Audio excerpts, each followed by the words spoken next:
Selamat pagi Bapak Ibu. Pagi hari ini saya akan menyampaikan materi tentang apa itu anakku sehat ya. Bapak Ibu, kalau kita melihat dalam kehidupan kita sehari-hari, kalau anak yang sehat itu kita berpikir bahwa punya badan yang montok, yang besar seperti itu. Tapi lewat modul yang kami sudah pelajari pagi hari ini, Bapak Ibu, anak yang sehat itu dia memiliki pertumbuhan dan perkembangan. Jadi ada perbedaan antara pertumbuhan dan perkembangan yang akan saya sampaikan pagi hari ini. Ya, kita akan simak bersama-sama, kita akan mendengar dan kita akan bisa mengerti sedikit demi sedikit bagaimana anakku sehat dan cerdas. Ya. Tumbuh kembang anak usia dini 0-6 tahun merupakan salah satu faktor penting penentu produktivitas suatu bangsa ya. Pada saat anak lahir Bapak Ibu, otak anak baru mencapai 25% otak dewasa. Dan saat beranjak 2 tahun, besar otak anak mulai mencapai 70% otak dewasa. Dan pada saat usia 5 tahun sudah mencapai 90% otak dewasa ya. Seperti yang saya sampaikan di awal tadi Bapak Ibu, anakku sehat dan cerdas itu memiliki ciri-ciri pertumbuhan dan perkembangan yang sesuai dengan usianya. Dan perbedaan dari pertumbuhan itu adalah kalau pertumbuhan itu sendiri ditandai dengan pertambahan panjang atau tinggi badan dan berat badan sesuai dengan usia ya. Perkembangan meliputi proses perubahan perilaku, kecerdasan dan keterampilan sosial emosional. Jadi berbeda sekali pertumbuhan dan perkembangan anak ya.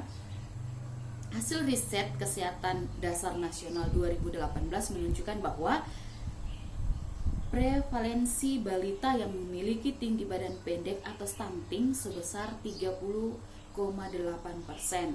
Di mana angka ini menunjukkan permasalahan gizi masyarakat yang signifikan ya.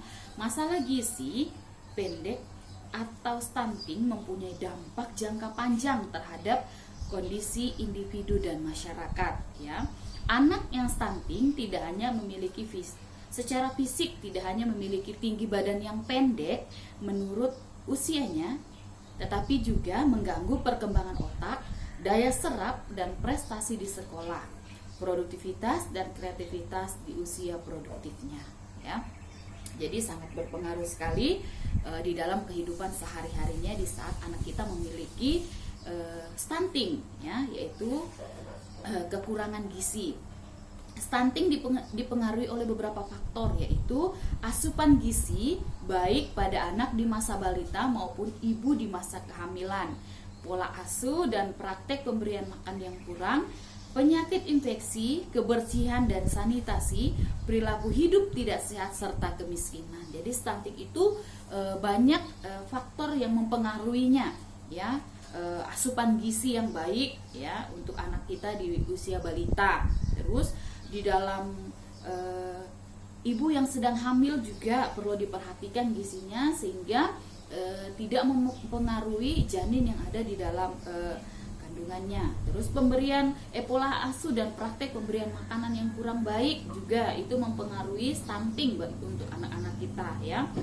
Jadi perlu kita perhatikan pola hidup kita, menjaga kebersihan anak-anak kita ya, perilaku hidup sehat untuk anak-anak kita, terlebih untuk ibu-ibu yang hamil, menjaga asupan gizi sehingga anak-anak kita juga bisa mendapat gizi yang sempurna sehingga anak-anak kita tidak mengalami yang namanya stunting ya.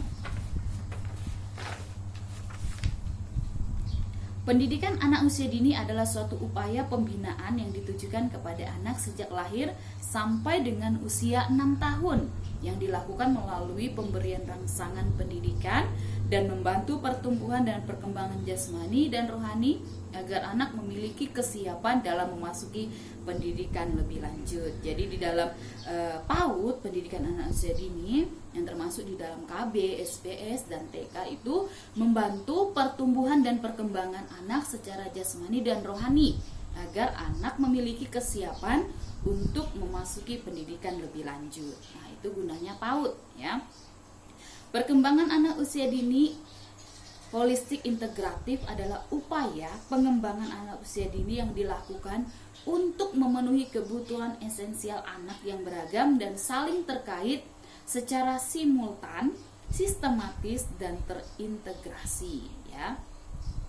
PAUD HI mencakup layanan pendidikan, kesehatan gizi, perawatan, pengasuhan, perlindungan, kesejahteraan menjadi kebijakan pengembangan anak usia dini dengan melibatkan pihak terkait, baik instansi pemerintah, organisasi kemasyarakatan, organisasi profesi, tokoh masyarakat, dan orang tua.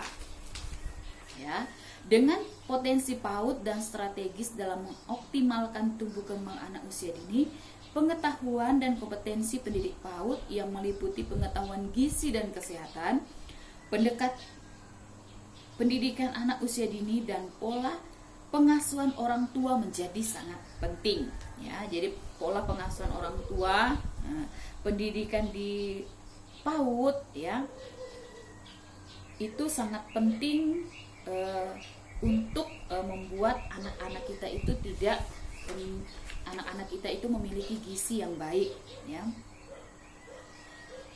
Kerangka konsep anak usia dan cerdas menyatukan 5 komponen yang diperuntukkan untuk pertumbuhan dan perkembangan anak dengan pendekatan terpadu. Komponen-komponen ini disusun dalam bentuk rumah.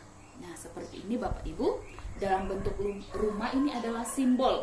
Rumah ini yang mewakili keluarga, sekolah, atau komunitas tempat komponen-komponen ini beroperasi dan saling berinteraksi. Jadi antara keluarga, antara sekolah, dan komunitas lingkungan itu sangat mempengaruhi perkembangan anak kita menjadi sehat dan cerdas. Jadi perlu diperhatikan Bapak Ibu, di mana lingkungan kita berada, kita harus bisa mengawasi anak-anak kita supaya anak kita itu bisa bertumbuh sehat dan cerdas, ya.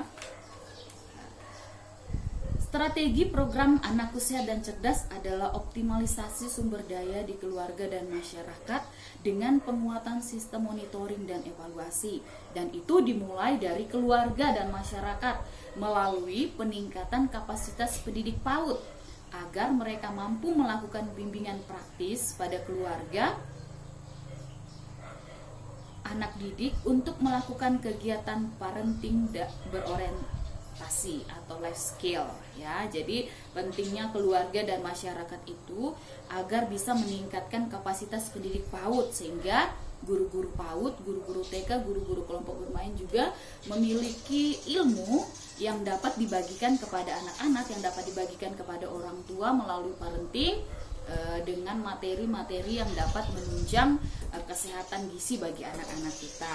Sedangkan di tingkat kabupaten atau kota akan dilakukan peningkatan kapasitas dalam membina dan memonitor implementasi program. Nah, pemanfaatan dan penguatan sistem monitoring dan evaluasi pada tingkat pusat diharapkan terjadi integrasi pada sistem untuk keberlanjutan program guna mencapai anak Indonesia yang sehat dan cerdas. Jadi semua itu berperan penting baik itu keluarga, masyarakat, dan lingkungan, ya, pemerintah daerah, kabupaten, kota, dan terlebih kepada pemerintah yang ada di pusat. Nah, beberapa peran terkait pihak yang dapat menyelenggarakan PAUD HI ini, yaitu yang pertama, berikut ini merupakan pihak-pihak yang berperan dalam terselenggaranya pengembangan anak usia dini yang holistik dan integratif. Yang pertama itu adalah Satuan PAUD. Penyelenggara PAUD layanan ini akan memberikan bimbingan dan pengawasan instansi terkait. Sedangkan Dinas Pendidikan melaksanakan pelayanan, bimbingan teknis, supervisi, advokasi pelatihan, evaluasi, dan pelaporan terkait layanan pendidikan di Satuan PAUD. Sedangkan Dinas Kesehatan ini melaksanakan pelayanan pemeriksaan kesehatan gizi, imunisasi, pemberian vitamin kepada anak, dan penyuluhan kepada orang tua. Ini tugasnya Dinas Kesehatan. Jadi mereka itu memeriksakan kesehatan gizi anak, memberikan imunisasi, dan juga penyuluhan kepada orang tua tentang bagaimana kesehatan anak-anak kita. Sedangkan Dinas Sosial, mereka itu melaksanakan pelayanan bimbingan teknis yang meliputi perlindungan, rehabilitas untuk anak yang mengalami kasus kekerasan atau penelantaran dan penyuluhan kepada orang tua. Jadi ini tugasnya dinas sosial Bapak Ibu. Kalau melihat ada orang-orang tua atau anak-anak kita yang terlantar di jalanan, ya itu tugas kita yang menyampaikan ke dinas sosial, dan dinas sosial bertugas untuk menampung mereka yang terlantar untuk diberikan pelayanan sehingga anak-anak kita yang terlantar ini tidak mengalami trauma yang berkepanjangan. Sedangkan BKKBN melaksanakan pelayanan bimbingan teknis termasuk penyuluhan tentang pengasuhan kepada orang tua. Dinas Kependudukan dan Catatan Sipil melaksanakan pelayanan dan penyuluhan tentang hak anak memiliki identitas akte kelahiran kepada orang tua. Jadi saat-saat sekarang ini mungkin masih ada orang-orang tua yang tidak mengerti bahwa salah satu hak anak itu adalah memiliki identitas, itu berupa dokumen akte kelahiran. Nah, Dinas Kependudukan dan Catatan Sipil inilah yang melayani kita Bapak Ibu untuk melengkapi berkas kita ini sehingga anak kita juga memperoleh haknya. Jadi salah satu hak anak kita itu setelah dia lahir ke dunia ini Bapak Ibu, dia harus memiliki identitas. Identitas yang pertama yaitu akta kelahiran. Badan Pemberdayaan Masyarakat yaitu melaksanakan pelayanan dengan mengoptimalkan daya dukung yang ada di masyarakat. Jadi dia mendukung, ya, Badan Pemberdayaan Masyarakat itu mendukung setiap program yang sudah dilaksanakan dinas-dinas yang berkaitan dengan gizi anak ini, ya. Terus Polres dan Polsek melaksanakan pelayanan bimbingan teknis yang termasuk penyuluhan tentang jaminan keamanan dan perlindungan hukum dari tindak penelantaran dan kekerasan terhadap anak di dalam keluarga. Jadi ada berita-berita kadang yang kita dengar dan kita nonton itu ada kekerasan terjadi di dalam keluarga, ya. Kalau mungkin kita belum berani untuk menyampaikan ke dinas sosial, mungkin kita bisa menyampaikan ke Polres dulu, ya. Dan menyampaikan bahwa kita melihat sesuatu yang tidak biasa terjadi, ya, mengenai kekerasan di dalam keluarga.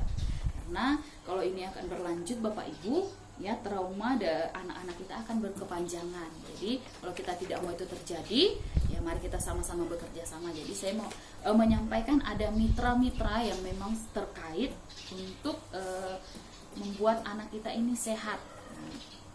Organisasi mitra sebagai pendamping, pembina dan mitra kerja satuan PAUD dalam menyelenggarakan PAUD HI.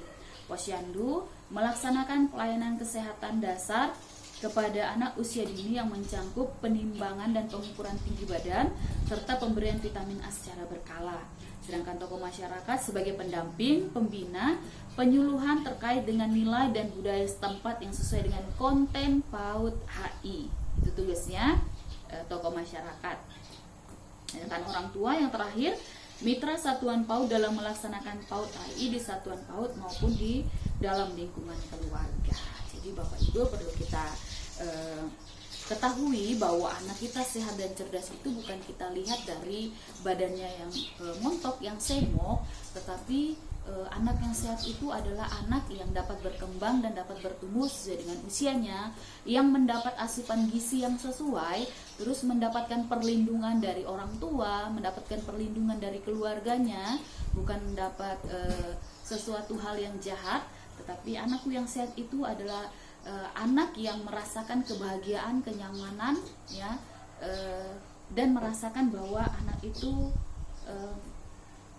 terus mendapat kasih sayang daripada keluarga. Itu yang termasuk anak yang sehat dan cerdas. Nah, di saat dia merasakan bahwa hidupnya itu dilindungi, bahwa dia merasa bahwa hidupnya itu aman, ya, dia merasa bahwa saya disayang sama keluarga, ya, disitulah dia akan terlihat bahwa fisiknya dan pertumbuhan dan perkembangannya itu bisa berkembang sesuai dengan usianya. Jadi peran kita sebagai orang tua, Bapak Ibu, kita harus memberikan pelayanan kepada anak kita, memberikan perlindungan kepada anak kita, memberikan kasih dan sayang kepada anak kita, memenuhi setiap gizi yang diperlukan anak-anak kita. Itu tugas kita sebagai orang tua. Jadi melalui video ini saya menyampaikan bahwa mari kita menjaga anak-anak kita untuk menjadi anak yang sehat dan menjadi anak yang cerdas. Demikianlah video kami pada pagi hari ini. Kurang lebihnya kami mohon maaf. Terima kasih dan selamat pagi.